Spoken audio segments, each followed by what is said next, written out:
All right, so imagine here I have a question that's asking me to find the volume of a figure that's rotated around the long side of the triangle.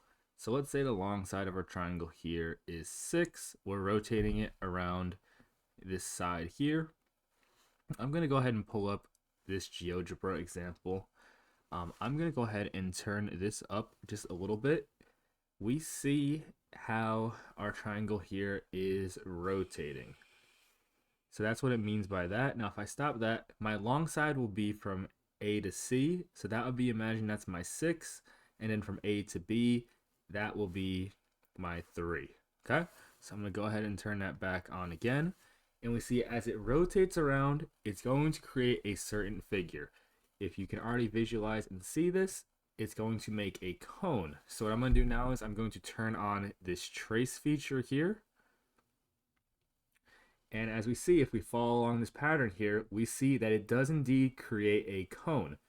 Now, we have to think about what each part of this triangle is going to represent. The long side of our triangle is going to represent the height of this cone, and then the short side is going to represent my radius. So now I'm going to go back onto this figure here. I'm going to start making a cone and drawing exactly what this will look like. So I will have my base here, and then I'll make my cone. So like we said, the height of this cone is going to be equal to my long side, so that's going to be equal to 6. And then this short side here is going to be equal to my radius, which is 3. So now I have the dimensions of my cone set up. I just need to go ahead and plug this into my volume of a cone formula. And the volume of a cone is equal to 1/3 pi r squared h. So that's going to be equal to 1/3 of pi times 3 squared times 6. That will give me v equals 1/3 of 3 squared is 9 times 6, which is 54. So pi times 54. And if I divide 54 by 3, that will give me 18 pi. So v will here equal 18 pi. Now, we can also technically do this the same way if I want to rotate this around my short side.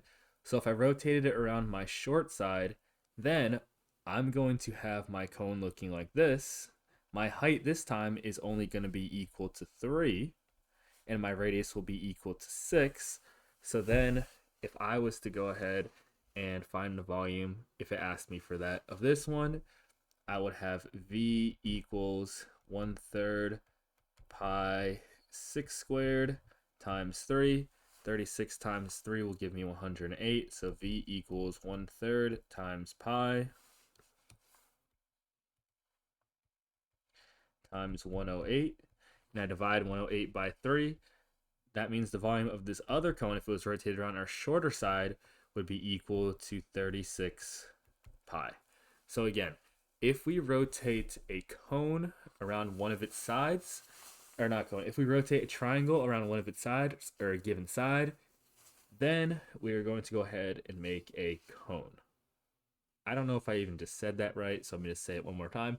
If we rotate a triangle around one of its sides, whether it be the long side or the short side, we are going to create a cone. And then whatever side we're rotating it around, that will be equal to my height, and the side that's being rotated would be our radius. Okay?